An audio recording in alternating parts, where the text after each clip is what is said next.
First of all, I'd like to thank all of you for coming, for all of you here, all of you watching on TV, and hopefully many of you watching on Facebook as well, where this is, I'm told, live. Mr. Malik, it's live on Facebook, correct? Yeah?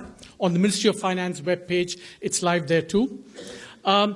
This is obviously a very important day for all of us in the Economic Division, and hopefully it's a very important day for all of you as well, because, you know, it is a really massive document we've produced this year.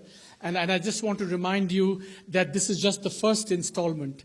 So this beast has come in the first installment. It's going to be as big in its second installment sometime during the summer. Such a document would just not be possible, of course, without contributions from scores, I would say even hundreds of people this time.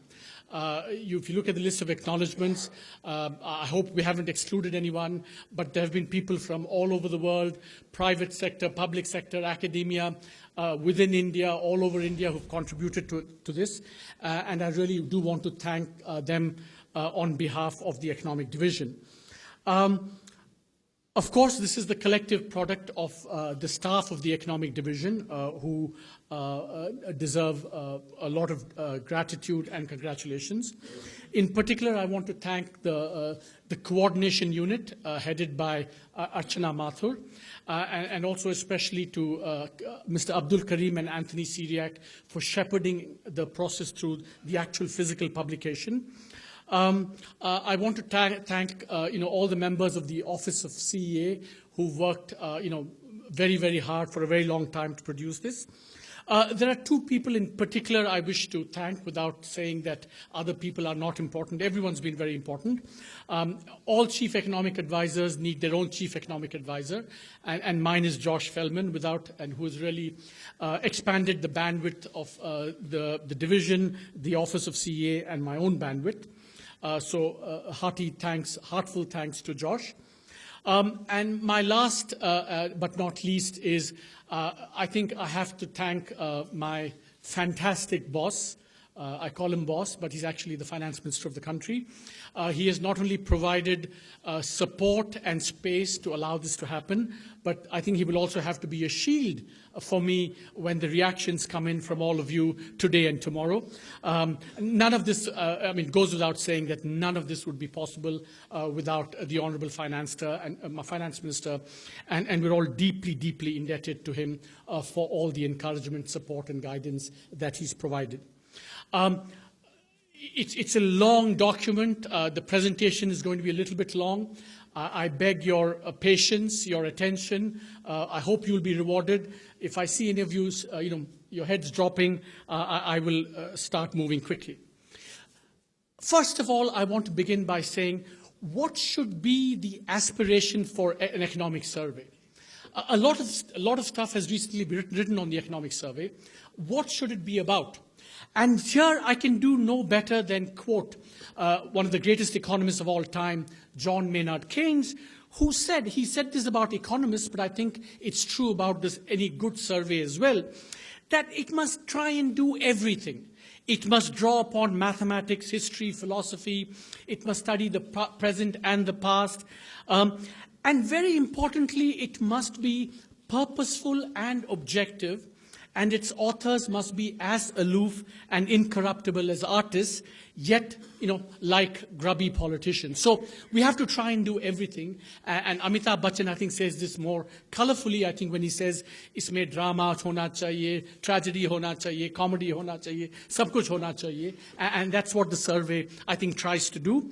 We've probably fallen short of these lofty standards, but that's what we've tried to do. And that must be the aspiration for all economic surveys.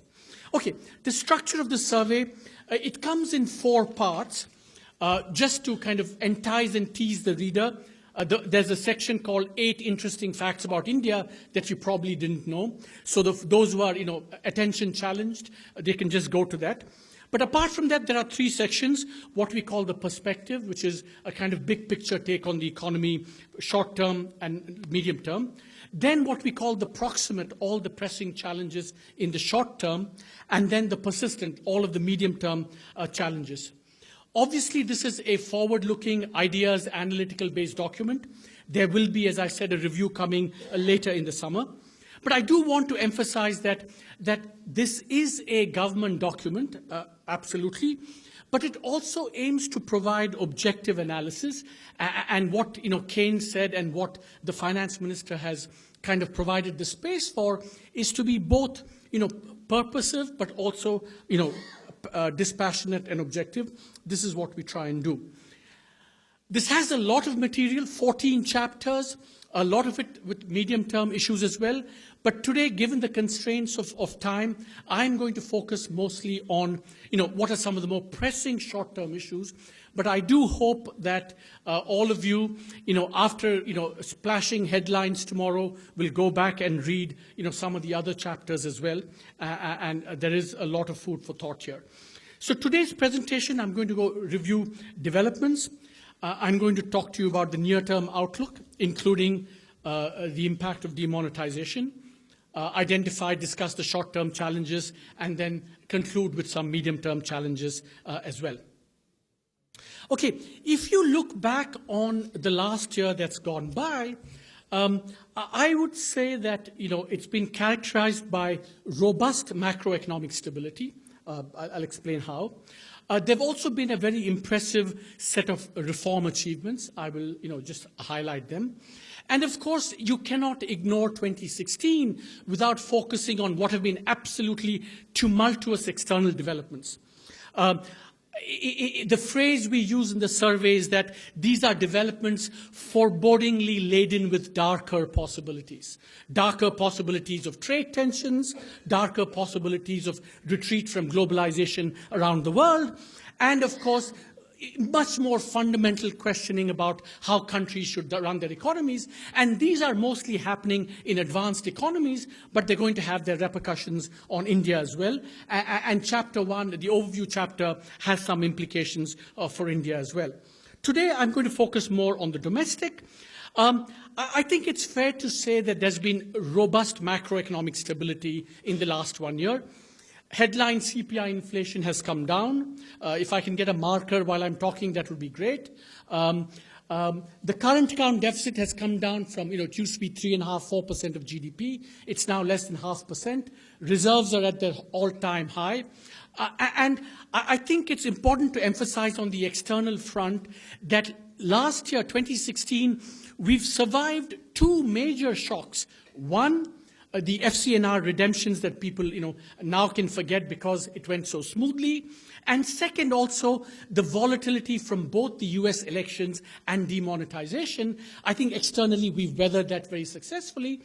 And of course, on the fiscal front, it's a story of steady fiscal consolidation and acquisition of acquiring credibility. So, and of course, if you look at FDI inflows, they're at a record high in the second quarter of last year. It was about 26 billion, all-time high, reflecting how investors perceived the Indian economy. I do want to emphasize here that macroeconomic stability is easy to overlook and become complacent about.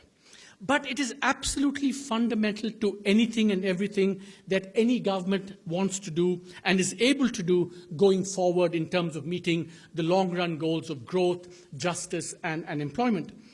Just to remind you, you kind of notice macroeconomic situation when you don't have it. And let us, just want to remind you how things felt in July, August 2013, when we did not have macroeconomic stability. We were close to crises, we were clubbed with the fragile five kind of basket case emerging economies, and everything was heading south, investors were fleeing, and today as we look back, we've put that considerable distance behind us, and it's easy to overlook that because now we're in a good situation, but we should never take this for granted because macroeconomic stability is the kind of base from which everything else follows. Now, of course, this is a chart on how GDP growth has behaved. You can see that real GDP growth has increased but stabilized. Nominal GDP growth declined last year and has come back up. And I would insist that, especially at a time when the CPI and WPI were diverging so much this year and last year, at last it's caught up.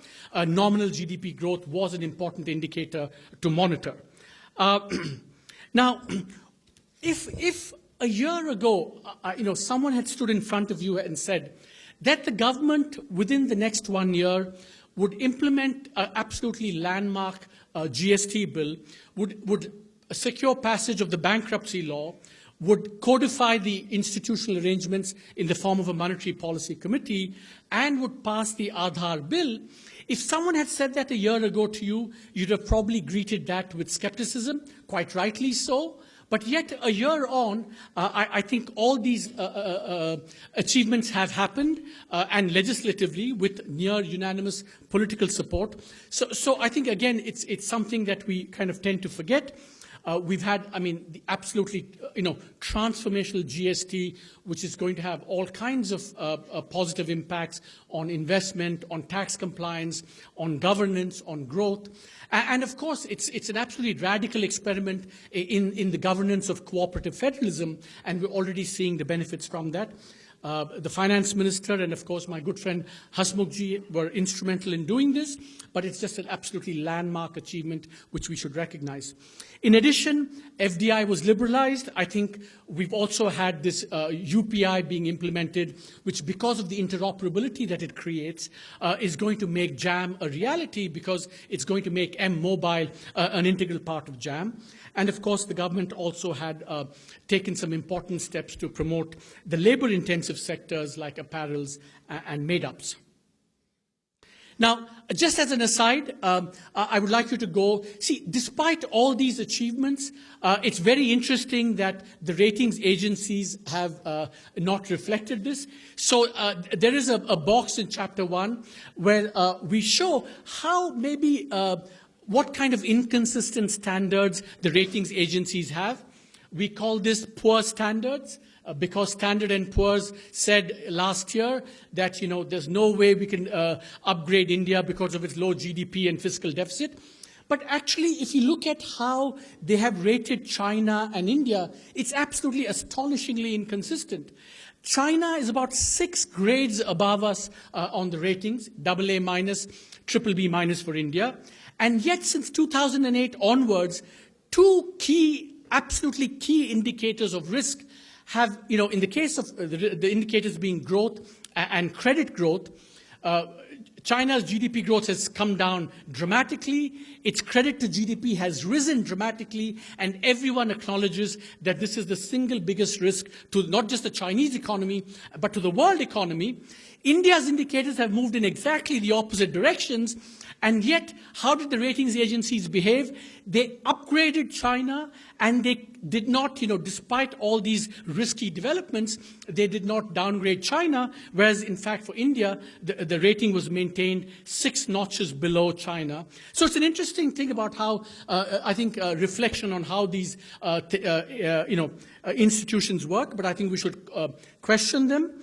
But this is just, I think, for all of you to digest and have a little fun on. Now, I've spelt out all the achievements of the government and the economy in the last year. But as I said, we have to be objective about the economy. We have to provide objective analysis, because I think it's only honest and fair to recognize that despite all these, there is a kind of sense of anxiety, a sense of, maybe things not going as well as they should. Find us on Facebook at facebook.com/ETNow, and don't forget to click the like button. You can also follow us on Twitter at ETNowLive. To stay updated with all our programming, hit the subscribe button on our YouTube channel by logging on to youtube.com/user/ETNow.